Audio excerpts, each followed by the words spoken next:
قال رب إني ظلمت نفسي فاغفر لي.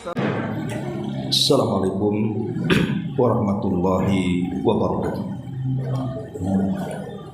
Kita lanjutkan kembali kajian kita, masih membahas kitab 175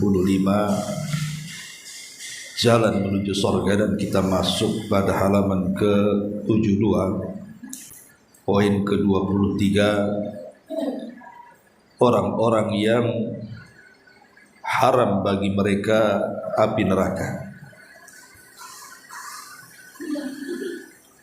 Baik, kita baca dulu kitabnya. Di sini Rasulullah sallallahu alaihi wasallam bersabda dalam hadis Itban radhiyallahu anhu. Kata Nabi sallallahu alaihi wasallam, "Fa innallaha qad harrama 'alan nari man qala la ilaha illallah yabtaghi bidzalika wajhallah." Sungguh Allah telah mengharamkan kepada neraka orang-orang yang mengucapkan kalimat tidak ada sesembahan yang berhak disembah kecuali Allah, la ilaha illallah, dan dia mengucapkannya karena mengharap wajah Allah subhanahu wa ta'ala. Kemudian Rasul sallallahu alaihi wasallam bersabda juga di sini, "Ala ukhbirukum biman yahrumu 'alan nari au biman tahrumu 'alaihi an-nar ala kulli qaribin hayyinin sahlin." Maukah kalian aku habarkan tentang orang-orang yang haram neraka kepada mereka, atau orang-orang yang api neraka haram atasnya? Kata Nabi SAW, neraka haram atas setiap orang yang qarib, kemudian juga yang lembut dan yang mudah. Adapun yang dimaksud qarib dalam hadis ini adalah orang-orang yang dekat dengan hati-hati manusia, penyayang dan tidak kasar. Ibnu Allan di dalam kitabnya Dalil Al-Falihin, dia berkata, neraka haram atas setiap orang yang dekat dengan manusia dengan kebaikan dan kelembutannya. Baik, ma'asyiral muslimat yang dimuliakan Allah subhanahu wa ta'ala, bab ini menjelaskan kepada kita tentang orang-orang yang haram padanya neraka. Maknanya orang-orang ini pantas masuk surga. Jadi antara amalan-amalan dari 175 menuju surga Allah subhanahu wa ta'ala adalah terdapat dalam dua hadis ini salah satunya. Tetapi bukan hanya terbatas amalan-amalan ini saja, tidak. Nanti saya akan sebutkan ada beberapa amalan lainnya yang juga bisa mendapatkan keutamaan yang sama, terhindar dari api neraka.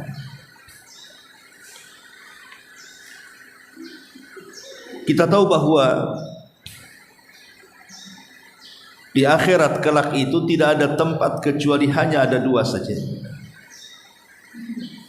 Pertama surga, dan yang kedua neraka. Adapun bumi dan langit yang kita lihat, maka letaknya di antara keduanya. Jadi bumi dan langit itu letaknya di antara keduanya. Karena posisi neraka itu di bawah bumi dan posisi surga itu di atas langit. Berarti bumi dan langit itu tengah-tengahnya. Lah kedudukan neraka itu, karena posisinya dia di bawah, Makanya diistilahkan para ulama sebagai darakat. Tetapi sorga karena posisinya di atas, makanya ulama mengistilahkan dengan sebutan darajat. Ada darakat, ada darajat. Darakat itu artinya tangga ke bawah, kalau darajat itu tangga ke atas. Jadi neraka itu semakin dalam maka semakin mengerikan. Sebagaimana sorga semakin tinggi semakin mengindahkan. Ma'asyiral muslimat yang dimuliakan Allah Subhanahu wa taala. Nabi sallallahu alaihi wasallam dan para sahabat serta ulama salaf, mereka mengajarkan kepada kita agar takut kepada neraka dan agar kita mengharap dengan surga Allah Subhanahu wa taala. Itulah yang harus kita tanamkan di hati kita.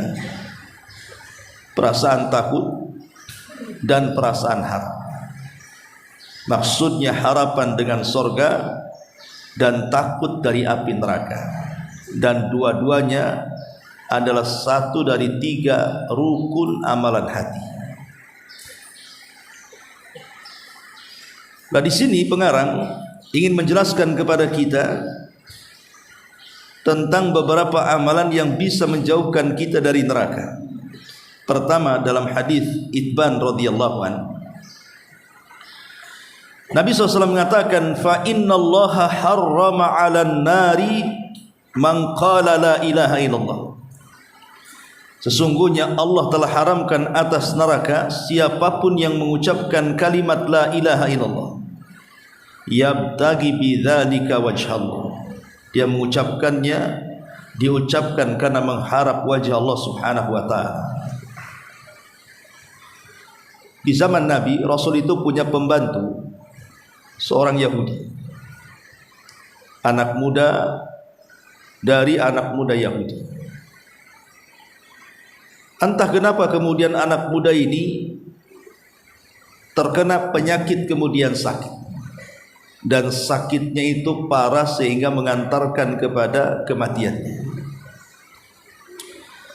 Namun sebelum anak ini meninggal dunia, Nabi SAW sempat menziarahinya. Kemudian setelah sampai di rumahnya, Rasul pun berdiri di samping anak muda Yahudi ini, kemudian memandang wajahnya, seolah-olah Nabi SAW menghendaki keislamannya. Maka anak Yahudi ini sebelum dia meregang nyawa, tiba-tiba dia pandang wajah Nabi SAW sekali-kali dan memandang wajah ayahnya yang ada di sampingnya. Tiba-tiba Nabi SAW mengatakan, ya gulam, kul la ilaha illallah. Wahai anak muda, ucapkan kalimat tidak ada sesembahan yang berhak disembah kecuali Allah. Anak muda ini belum mau mengucapkan kalimat itu, tetapi dia sesekali memandang wajah ayah yang ada di sampingnya. Tiba-tiba ayahnya mengatakan kepada putranya ini dan mengatakan, ya bunai ati abal qasim.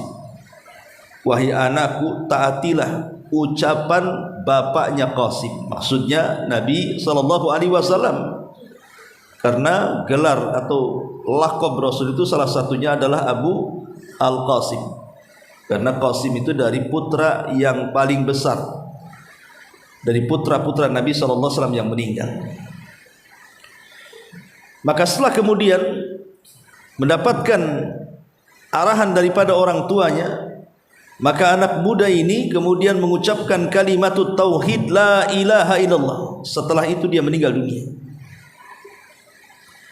Kemudian Nabi SAW tiba-tiba dengan senangnya dia keluar daripada rumah Yahudi itu dan mengangkat kedua tangannya ke langit, kemudian mengatakan, alhamdulillah alladzi anqadhahu minan nar. Segala puja dan puji hanya milik Allah yang telah menyelamatkan anak muda itu dari kobaran api neraka. Lihat di sini, Anak muda ini, Yahudi ini, ya tentu namanya Yahudi, sepanjang hidupnya tidak beribadah seperti kita. Tidak salat, tidak puasa, tidak zakat, tidak haji, tidak apa-apa. Ini namanya Yahudi. Ya. Tetapi sebelum wafatnya dia digerakkan untuk mengucapkan kalimat tauhid la ilaha illallah dengan penuh keikhlasan dan mengharap wajah Allah Subhanahu wa taala. Ketika betul-betul Allah takdirkan meninggal dunia di atas kalimat itu, maka Nabi SAW tiba-tiba mengatakan, segala puja dan puji hanya milik Allah yang telah menyelamatkan anak muda itu dari kobaran api neraka. Maka amalan yang pertama yang bisa neraka haram kepada kita adalah kalimatul la ilaha illallah. Maka jaga kalimat ini, karena kalimat ini adalah kalimatut tauhid. Tentu yang dimaksud dalam hadis ini bukan hanya sekedar membacanya ya. Kalau hanya sekedar membacanya, ya banyak orang-orang yang bertahlil mengucapkan kalimat la ilaha illallah dengan jumlah-jumlah tertentu. Tapi maksudnya adalah lebih daripada itu memahami maknanya. Karena tidak mungkin orang yang mengucapkan kalimat la ilaha illallah dalam satu waktu dia pun datang ke dukun, percaya kepada tangkal dan jimat, datang ke kuburan meminta-minta, dan begitu seterusnya. Tapi ketika mengucapkan dua ataupun kalimat la ilaha illallah ini memang betul-betul dipraktekkan dalam hidupnya. Ketika dia mengatakan tidak ada sesembahan yang berhak disembah kecuali Allah, maka dia pun tidak meminta sesuatu kecuali kepada Allah Subhanahu wa taala. Idza sa'alta fas'alillah wa idza sta'anta fasta'in billah. Kalau minta, mintalah langsung kepada Allah. Kalau minta pertolongan, mintalah pertolongan langsung kepada Allah Subhanahu wa taala. Makanya kalimatut tauhid, kalimatul la ilaha illallah adalah miftahul jannah. Dia adalah kunci seseorang dimasukkan ke dalam surga dan dijauhkan dari api neraka. Karena begitu agungnya kalimat la ilaha illallah, sampai-sampai Nabi SAW mengatakan, man kana akhiru kalamihi la ilaha illallah dakhalal jannah. Siapa yang akhir ucapannya sebelum meninggal dia mampu mengucapkan kalimat la ilaha illallah, maka dipastikan dia masuk surga. Dan subhanallah, sampai para ulama mengatakan tidak ada kalimat yang mungkin diucapkan saat orang sakaratul maut melebihi kalimat la ilaha illallah. Tidak ada kalimat yang mudah diucapkan saat orang sakaratul maut melebihi kalimat la ilaha illallah. Makanya Rasul mengatakan, lakinu mautakum bila ilaha illallah. Ejahkan orang mati kalian atau orang yang sedang sakaratul maut di antara kalian dengan la ilaha illallah. Itulah kalimatut tauhid. Bahkan ada hadis yang cukup panjang. Hadis ini dari sahabat Hudzaifah ibnul Yaman. Dan Hudzaifah kan terkenal sebagai pemegang rahasia Nabi. Satu-satunya sahabat yang memegang rahasia Nabi itu adalah Hudzaifah ibnul Yaman. Lah Hudzaifah ibnul Yaman ini pernah meriwayatkan sebuah hadis tentang peristiwa dan kejadian di akhir zaman. Peristiwa dan kejadian di akhir zaman di mana nanti ada masanya Islam itu hanya tinggal namanya dan Al-Quran akan diangkat dalam satu malam sehingga tidak akan ada lagi hafalan dan tulisan. Betul-betul orang tidak mengenal Quran lagi. Bahkan hampir seluruh manusia tidak mengenal syariat Islam, tidak mengenal apa itu salat, apa itu puasa, apa itu zakat. Betul-betul dilanda dengan kejahilan. Tetapi ada satu lafaz yang mereka masih ingat, dan lafaz itu adalah kalimatu la ilaha illallah. Ini pun diucapkan oleh orang-orang yang sudah tua saja. Anak-anak muda itu sudah tidak pernah mengucapkannya. Lah orang tua yang mengucapkan kalimat itu pun bukan karena paham maknanya, tidak, tapi mereka mendengar kakek buyut mereka yang sudah meninggal dunia mengucapkan kalimat itu, kemudian mereka pun ikut-ikut mengucapkannya. Jadi sahabat ini bertanya kepada Hudzaifah bin Yaman dan mengatakan, ya Hudzaifah, tunjihim kalimatu la ilaha illallah. Apakah kalimat la ilaha illallah yang mereka ucapkan itu mampu menyelamatkan mereka dari azab Allah Subhanahu wa taala? Hudzaifah diam dan tidak menjawab sampai 3 kali. Baru kemudian Hudzaifah mengatakan, na'am tunjihim bila ilaha illallah. Ya, mereka akan diselamatkan dengan kalimat la ilaha illallah. Walaupun mereka tidak paham isinya, walaupun mereka tidak paham maknanya, walaupun mereka hanya mengucapkan kalimat itu, hanya mengikuti orang mengucapkan, ikut-ikut mengucapkannya.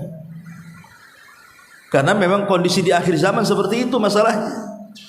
Islam sudah diangkat, Quran sudah diangkat, semua syariat juga hampir tidak dikenal lagi. Maka kalau ada yang mengucapkan kalimat itu, ya itulah mungkin manusia terbaik saat itu. Makanya Hudzaifah mengatakan, la ilaha illallah akan menyelamatkannya. Karena la ilaha illallah itu akan bertanggung jawab di hadapan Allah siapapun yang mengucapkannya. Dia akan hadir dan datang kepada Allah Subhanahu wa taala, akan berhujjah kepada siapapun yang telah mengucapkannya.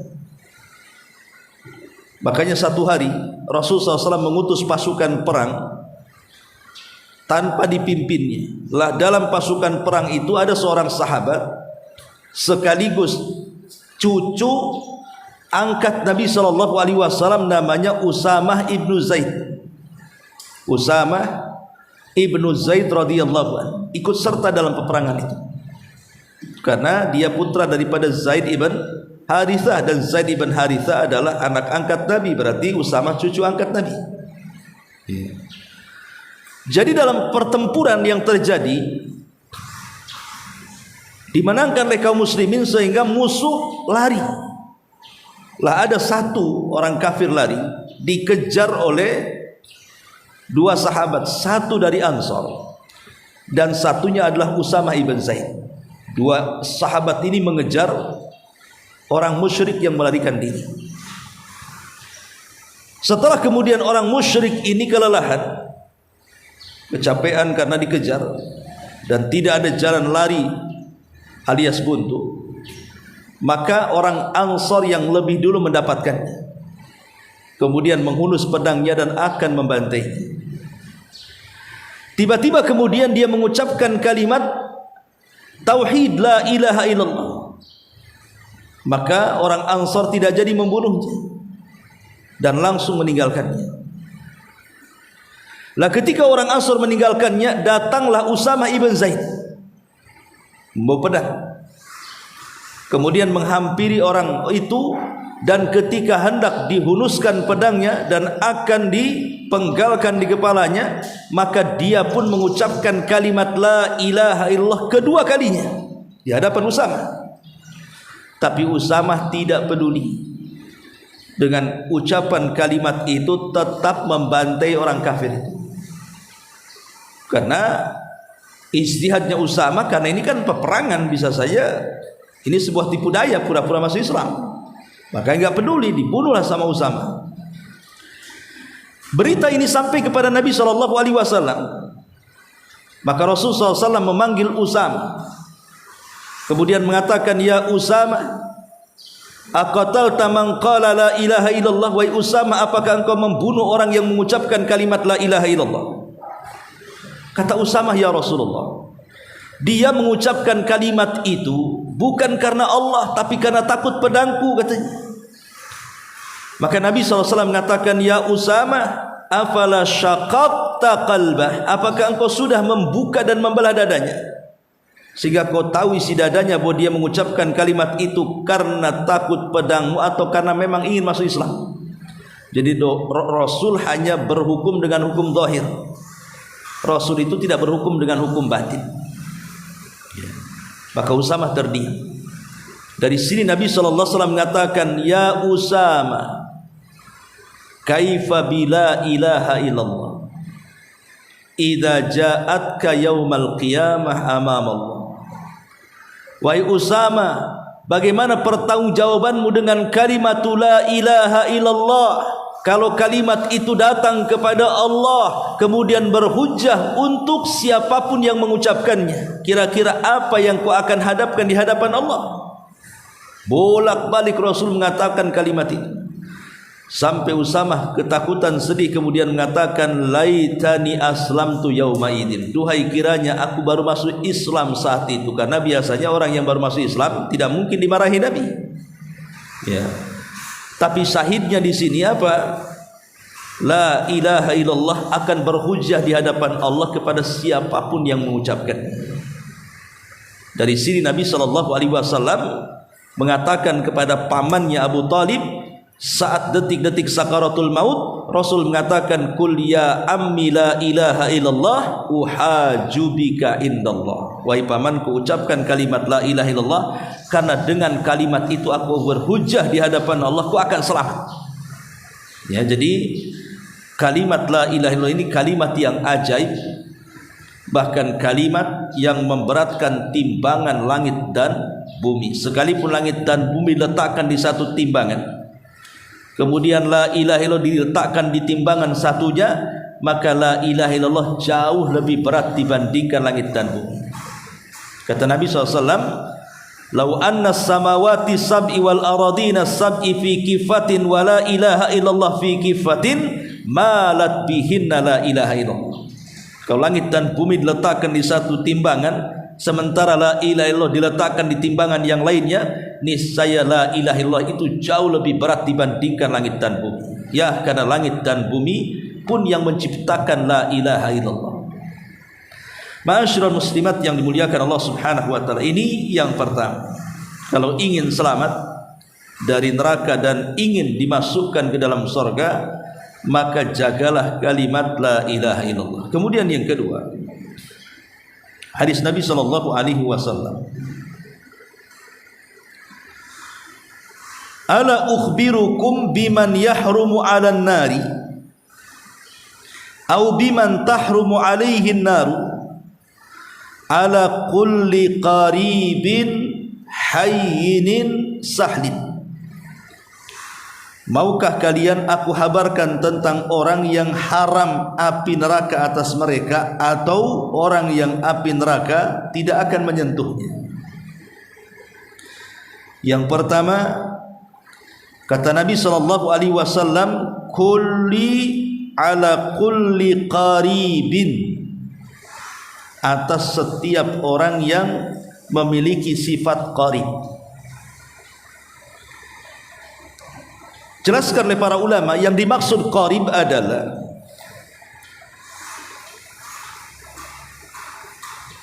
alla yakuna na'iyan 'anin nas. Jadi qarib itu, maksudnya qarib itu kan dekat.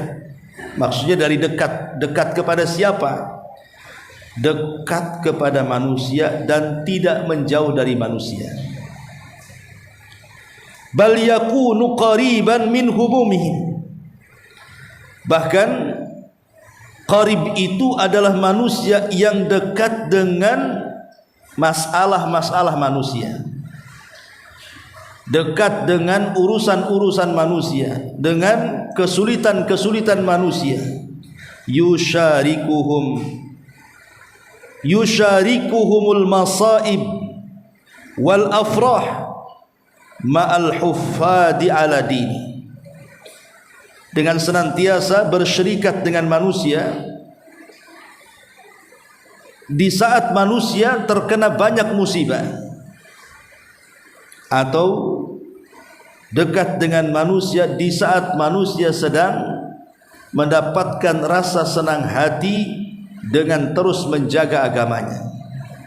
Itulah makna qarib.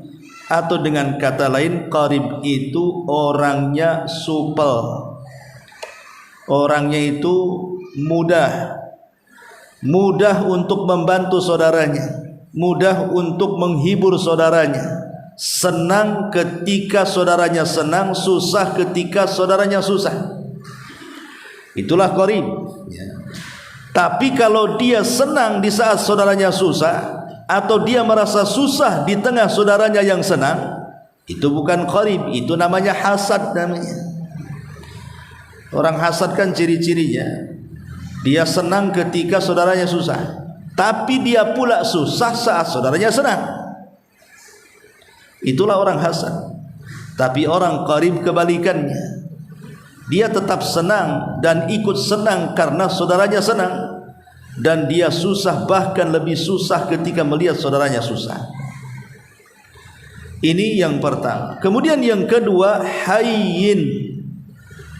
Kulli ala kulli qaribin hayyinin.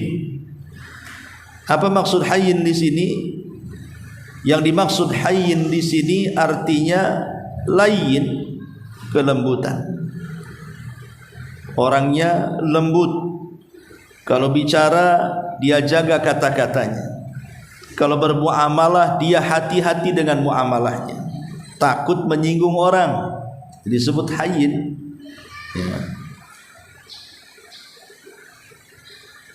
Kemudian orangnya tidak berat, ringan untuk menolong, dan memiliki sifat-sifat yang indah dalam muamalah. Itu disebut hayyin. Kemudian yang ketiga, sahlin. Sahlin itu artinya mudah. Baik bermuamalah dengan Allah Subhanahu wa taala, dia mudah dengan cara menundukkan dirinya di hadapan perintah Allah Subhanahu wa taala, ataupun mudah saat bermuamalah dengan manusia. Mudah semuanya. Dalam riwayat bukan hanya sekadar qaribin hayyinin sahlin, tapi ada tambahan layyinan. Jadi kulli qaribin layyinin hayyinin sahlin. Tapi maknanya satu dan yang lain hampir mirip-mirip saja. Intinya bahwa hadis ini bicara tentang akhlak. Hadis ini bicara tentang akhlak yang baik. Tidak menyombongkan diri, berusaha untuk rendah diri dengan dekatnya dia kepada manusia, mudahnya dia bermuamalah dengan manusia, dan lembutnya dia dengan manusia. Tawadhu, rendah diri dan tidak menyombongkan diri. Itulah akhlak yang mulia. Ma'asyiral muslimat yang dimuliakan Allah Subhanahu wa taala, ada hadis yang menopang hadis ini. Kata Nabi sallallahu alaihi wasallam, rahimallahu, semoga Allah merahmati seseorang, samhan idza ba'a wa samhan idza ishtara wa samhan idza iqtada wa samhan idza qada. Kata Nabi SAW, rahimallahu rajulan, semoga Allah merahmati seseorang, samhan idza ba'a, dia mudah saat dia menjadi penjual. Samhan idza ishtara, mudah saat dia menjadi pembeli. Samhan idza iqtada, mudah saat memberikan hutang kepada orang lain. Wa samhan idza qada, dan mudah saat membayar hutang orang lain. Jadi saat posisi penjual dan pembeli dia mudah, saat posisi pemberi hutang atau pembayar hutang dia pun mudah. Maka Rasul katakan, rahimallahu rajulan, semoga Allah merahmati orang yang memiliki 4 sifat ini. Mudah saat menjual, 1, mudah saat membeli, 2, mudah saat memberikan hutangan kepada orang, dan yang keempat, mudah saat membayar hutang. Karena banyak manusia itu bermasalah di 4 ini. Karena kan manusia dalam kehidupan di dunia ini, saya, ibu dan siapapun, tidak lepas daripada 4 perkara ini kan. tidak lepas daripada pembeli, penjual, pemberi hutang atau pelunas hutang. Manusia ini tidak lepas daripada empat ini. Imma ibu penjual, atau imma ibu posisinya sebagai pembeli, imma ibu pemberi hutang, atau yang membayar hutang. Lah, karena ini perkara yang sehari-hari dilakukan manusia, maka Nabi SAW membuat arahan di sini. Kalau ingin mendapatkan rahmat dari rahmat Allah, mudahkan dalam 4 perkara ini. Mudah saat membeli, mudah saat menjual, mudah saat berhutang, dan mudah saat membayar hutang. Karena kenyataannya, yang sering saya contohkan kan Bu, banyak orang-orang itu yang mempersulit dalam 4 perkara ini. Ketika kita sebagai penjual di situ terkadang curang, entah dengan cara mengurang-urang takaran, mengurang-urang meteran, mengganjal timbangan, dan begitu seterusnya. Atau saat menjadi pembeli, dia ingin ditambah, tapi ketika posisinya penjual dia kurangi. Ataupun saat kemudian dia hendak menolong orang, sulitnya macam-macam. Ya mungkin karena yang mau dibantu itu terkenal, mungkin kalau dihutangi jarang bayar ya. Tapi kalau seandainya dia memiliki harta lebih seandainya dan dihutangkan kepada orang pun, insya Allah hartanya tidak akan habis. Maka itu bagian daripada sifat ihsan, sifat yang sangat terpuji yang Allah katakan, innallaha ma'al muhsin. Allah akan bersama orang-orang yang berbuat ihsan, membantu orang dengan menghutangkan kepada orang lain. Atau yang terakhir, membayar hutang. Ada orang yang ketika berhutang mudah, bayar hutang pula sulit. Dan ini kebanyakan orang itu sulit untuk membayar hutang, tidak sebagaimana dia berhutang. Nah ini makanya kenapa kemudian kalau orang dimudahkan semuanya, maka orang-orang yang mudah saat menjual, membeli, memberi hutang, atau menagih hutang, atau menarik hutang, atau membayar hutang, maka itu alamat neraka akan diharamkan kepada mereka. Karena itu bagian daripada qaribin hayyinin sahlin. Baik, masyarul muslimat yang dimuliakan Allah Azza wa Jalla, selain amalan-amalan ini, amalan apa saja yang bisa menghindarkan kita dari api neraka? Kita urut saja. Pertama, tauhid, dan ini sudah kita jelaskan. Kalimatul la ilaha illallah. Kemudian yang kedua, al-iqbal ala salati wal muwadhabati ala faraidiha wa sunaniha. Bersegera melaksanakan salat 5 waktu dan ditambah dengan sunnah-sunnahnya, seperti salat maghrib, isya, subuh, kemudian duhur dan asar. Kemudian ditambah dengan sunnah-sunnahnya, ya dalam bentuk rawatibnya, dalam bentuk tahajudnya, dalam bentuk duhanya, dalam bentuk sholat sunnah wudunya, sholat sunnah tahiyatul masjidnya, dan begitu seterusnya. Karena Nabi SAW mengatakan, la yalijin nar man shalla qabla tulu'i syamsi wa qabla ghurubiha. Neraka tidak akan menyentuh kepada siapapun yang melangsungkan salat sebelum terbit matahari alias salat subuh, wa qabla ghurubiha, dan sebelum terbenam matahari alias salat asar. Menunjukkan bahwa salat adalah amalan yang neraka tidak akan menyentuhnya. Bahkan bukan hanya wajibnya, yang sunnahnya juga sama. Rasul mengatakan, man hafadha ala 4 raka'atin qabla dhuhri wa 4 ba'daha hurrima 'alan nari.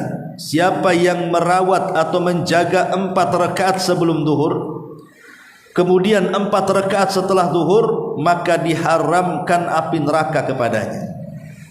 Ya tentu 4 rakaat, 2 rakaat salam, 2 rakaat salam ya, sebelum dan sesudah zuhur. Sebelum zuhur 4 rakaat, sesudah zuhur 4 rakaat dengan 2 rakaat salam. Ini yang kedua. Yang ketiga, al-jihadu fi sabilillah, berjihad di jalan Allah Subhanahu wa taala. Nabi mengatakan, man ighbarrat qadamahu fi sabilillahi harramahu Allahu 'alan nar. Siapapun yang kedua kakinya dipenuhi dengan debu saat dia berperang di jalan Allah, maka Allah akan haramkan neraka atasnya.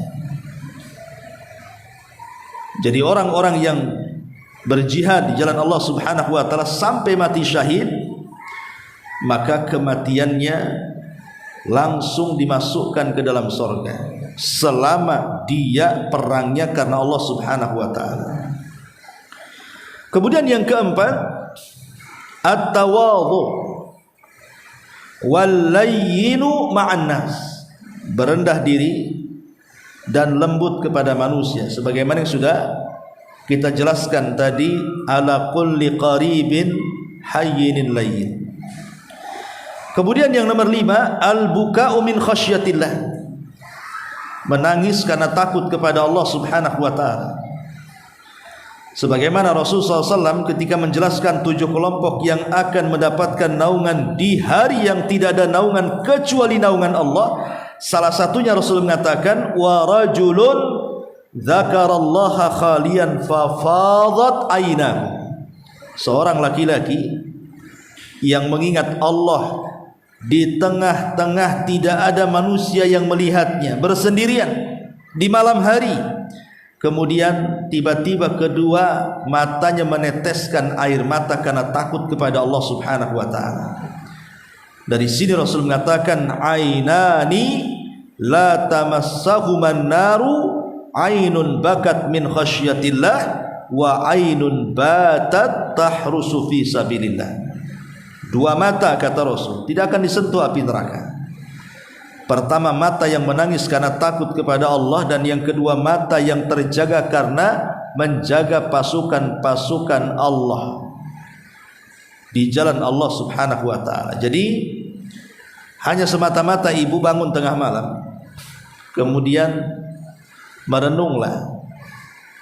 Entah dalam renungan ibu itu mungkin ingat sorga, entah dalam renungan ibu itu ingat neraka gitu ya. Ingat peristiwa-peristiwa yang digambarkan oleh Nabi setelah kematiannya, direnungkan sama dia, tafakur di malam hari. Tiba-tiba ibu menangis. Maka tangisan itulah yang menjadikan neraka haram kepada ibu. Hanya sebatas-batas tafakur, merenung gitu ya, kemudian menangis. Karena tangisan itu menunjukkan takutnya ia kepada Allah Subhanahu wa taala. Kemudian yang keenam, ghaddul basari an maharimillah, menundukkan pandangan dari hal-hal yang diharamkan Allah. Karena dalam hadis mengatakan, salasatun la tara a'yunakumun nar, 3 kelompok yang tidak akan engkau lihat mata-mata mereka ada di neraka. Yang pertama, ainun harasat fi sabilillah, mata yang terjaga di jalan Allah. Wa ainun bakat min khasyatillah, dan mata yang menangis karena takut kepada Allah. Dan yang terakhir, wa ainun ghadat an maharimillah, dan mata yang berusaha menundukkan pandangan dari hal-hal yang diharamkan Allah. Maka ini yang keenam, ghaddul basar, jaga pandangan. Kemudian yang nomor 7, man mata lahu salasatu waladin, orang yang sabar ketika kematian 3 putranya, 3 anaknya. Tidak mesti putra ya, putri juga bisa.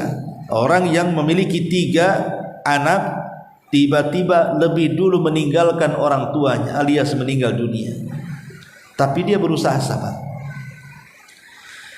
Kata Nabi SAW, la yamutu li ahadin minal muslimina thalathatun minal waladi tamassahu an-nar illa tahillatal qasam. Tidak akan meninggal tidaklah meninggal kepada salah seorang dari kaum muslimin 3 dari keturunannya, kecuali neraka tidak akan menyentuhnya. Neraka tidak akan menyentuhnya. Dalam riwayat yang lain, Nabi SAW mengatakan, man mata lahu thalathatun minal walad, barang siapa yang mati 3 dari putranya, fahtasaba, dia pun berusaha dengan kematian anak-anaknya, putra-putranya atau putri-putrinya yang 3 orang itu, berharap mendapatkan pahala, dakhalal jannah, maka janji Allah dia akan dimasukkan ke dalam surga. Kemudian sahabat berkata, Rasul, apa harus 3 yang mati itu? Bagaimana kalau 2 yang mati? Maka Rasulullah SAW mengatakan, wal ithnani, ya 2 pun sama, akan mendapatkan keutamaan yang sama, dijauhkan dari neraka dan dimasukkan ke dalam surga. Ma'asyiral muslimat yang dimuliakan Allah Azza wa Jalla. Kemudian di dalam riwayat Jabir, sahabat bertanya lagi, oke Rasul, bagaimana kalau 1? Yang mati cuma 1 orang, yang lain masih hidup. Maka Rasulullah SAW mengatakan, masih dengan ucapan yang sama, tetap sama pahalanya. Tetap sama pahalanya artinya, baik yang meninggal 3 orang, baik yang meninggal 2 orang, baik yang meninggal 1 orang, kalau dia sabar dan mengharap pahala Allah, maka itu sebab di mana dia akan dijauhkan dari api neraka. Ma'asyiral muslimat yang dimuliakan Allah Subhanahu wa taala. Kemudian yang nomor 8, kathrah as-sujud. Dia memperbanyak sujud. Memperbanyak sujud. Ya, tadilah perbanyak sujud mungkin masuk kepada sebagiannya salat.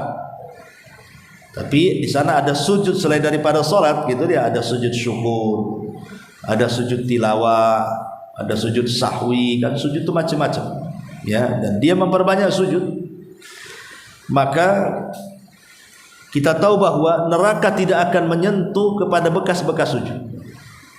Sekalipun manusia ini dimasukkan ke dalam neraka entah berapa lamanya, yang jelas dia seorang mukmin yang punya iman walaupun sebiji dzarrah. Kalau dia adalah pernah sujud sebelum kematiannya, maka neraka tidak mungkin menyentuh bekas sujudnya. Dengan itulah malaikat yang akan memberikan atau menyelamatkan orang yang mendapatkan syafaat dari api neraka itu dilihat dari bekas sujudnya. Jadi malaikat mengenali orang yang akan diselamatkan karena syafaat itu, maka dilihat dari bekas sujudnya. Maka perbanyaklah seseorang itu untuk sujud kepada Allah Subhanahu wa taala. Wallahu a'lam bishawab. Ini 8 perkara yang disebutkan oleh para ulama tentang perkara-perkara yang menjadikan orang-orang yang haram bagi mereka api neraka. Baik, sampai di sini. Silakan kalau ada yang bertanya.